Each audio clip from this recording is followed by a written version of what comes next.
Breaking news. తమిళనాట రాజకీయం మరోసారి ఆసక్తికరంగా మారింది. కరూర్ తొక్కిసలాట కేసు దర్యాప్తులో మరో కీలక పరిణామం చోటు చేసుకుంది. కేసులో నిందితుడిని ఉన్న తమిళగ వెంట్రి కళగం పార్టీ అధ్యక్షుడు హీరో విజయ్ ఇవాళ సిబిఐ విచారణకు హాజరు కానున్నారు. అయితే ఈ నేపథ్యంలో ఆయన అరెస్ట్ అవుతారా అని సోషల్ మీడియాలో జోరుగా చర్చ జరుగుతోంది.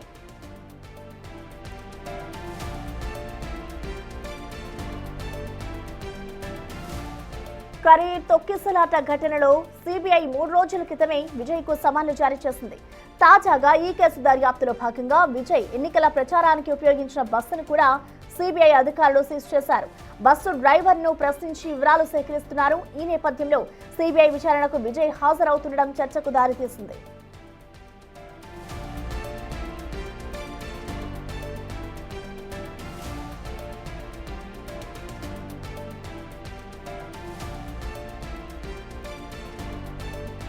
విజయ్ ను రాజకీయంగా దెబ్బ కొట్టాలనే ప్లాన్ జరుగుతోందనే వార్తలు వినిపిస్తున్నాయి.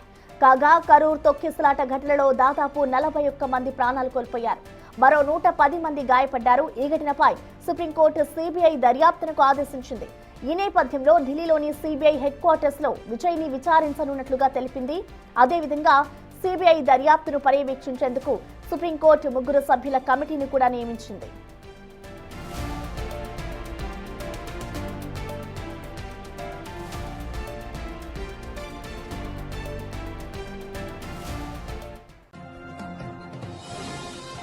కరూర్ తొక్కిసలాట ఘటనలో కాసేపట్లో సిబిఐ ముందు విచారణకు హాజరు కానున్నారు టీవీకే పార్టీ అధ్యక్షుడు హీరో విజయ్.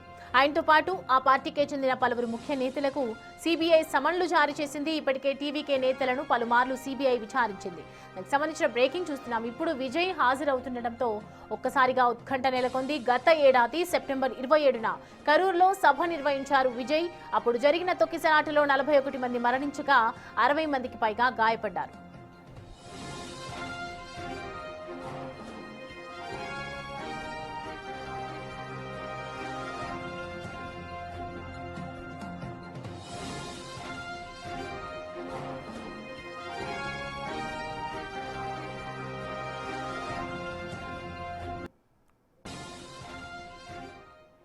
ఈ అంశానికి సంబంధించి పూర్తి డీటెయిల్స్ అందించడానికి మా ప్రతినిధి శివ మనకి జాయిన్ అవుతున్నారు. శివ, టీవీకే పార్టీ అధ్యక్షుడు విజయ్ ప్రస్తుతం సిబిఐ ఎదుట హాజరవబోతున్నారు. ఎన్నింటికి వచ్చే అవకాశాలు ఉన్నాయి? ఎక్కువగా విచారణలో ఏ అంశాలు తీసుకొచ్చే ప్రస్తావన కనిపిస్తోంది? డీటెయిల్స్ చెప్పండి.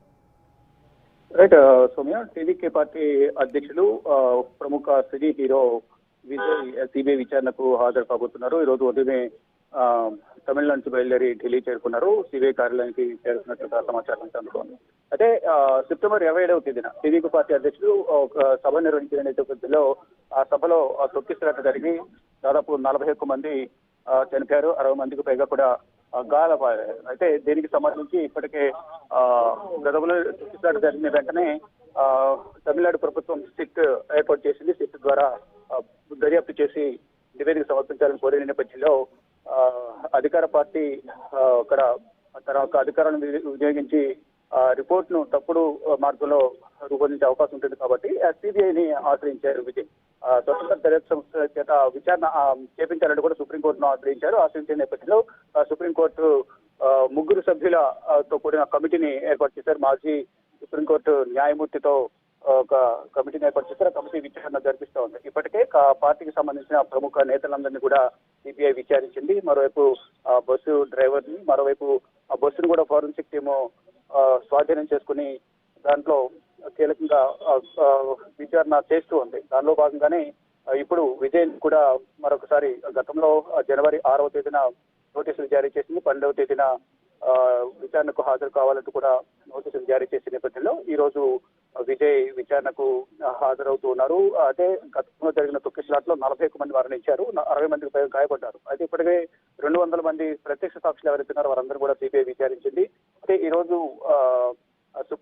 సుప్రీంకోర్టు ఆదేశాల మేరకు సిబిఐ విచారణ జరుగుతున్న నేపథ్యంలో ఈ విచారణలో సీసీ ఫుటేజ్ కానీ, అక్కడ జరిగిన తొక్కిసలాటకు సంబంధించి కానీ, మరోవైపు ప్రత్యక్ష సాక్షులను, మరోవైపు పార్టీ నేతలు ఇచ్చిన సమాచారం మేరకు విజయ్ని కూడా విచారించే అవకాశం కనిపిస్తుంది. ఈ రోజు విజయ్ని విచారించిన తర్వాత ఛార్జ్ షీట్ కూడా దాఖలు చేసే అవకాశం ఉన్నట్లు కూడా సిబిఐ వర్గాలు చెప్తూ ఉన్నాయి. మొత్తంగా చూసుకుంటే టీవీకి అధినేత పార్టీ పెట్టినప్పటి నుంచి కూడా ప్రజల్లోకి వెళ్లి సభల్లో పాల్గొంటూ ఉన్నారు. అంటే ఆ రోజు పర్మిషన్ అనేది తక్కువ మందికి తీసుకుని 10,000 మందికి పర్మిషన్ తీసుకుని చాలా ఎక్కువ మంది వచ్చారు. ఆ రోడ్డు మీద కార్నర్ మీటింగ్ నిర్వహించడం ద్వారా అనుకున్న దానికన్నా ఎక్కువ మొత్తంలో సభకు రావడం చేతనే తొక్కిసలాట జరిగింది అనేది కూడా చెప్తున్నారు. దానికి సంబంధించి తర్వాత విజయ్ కూడా మృతుల కుటుంబాలకు వెళ్లి వారితో మాట్లాడి వారిని పరామర్శించి వారికి ఆర్థిక సహాయం కూడా చేశారు. కానీ ఈ తొక్కిసలాటకు సంబంధించి మాత్రం అంటే ఒక అనుకున్న దానికన్నా ఎక్కువ మంది రావడం చేత పర్మిషన్ అనేది తక్కువ మంది తీసుకున్నారు. ఎక్కువ మంది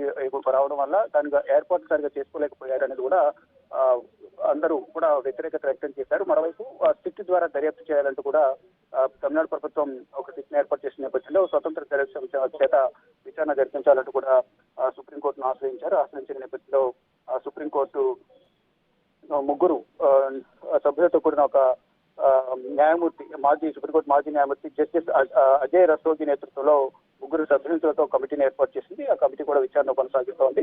ఆ కమిటీ ఇచ్చిన నివేదిక ఆధారంగా ఇప్పుడు సిబిఐ కూడా దర్యాప్తు చేసినట్టు కూడా తెలుస్తోంది. ఇక విజయ్ ను సుదీర్ఘంగా విచారించే అవకాశం అయితే కనిపిస్తుంది. విచారించిన తర్వాత ఛార్జ్ షీట్ దాఖలు చేసే అవకాశం ఉన్నట్లుగా సిబిఐ కూడా చెప్తూ ఉన్నాయి. Right Shiva, thanks for the updates.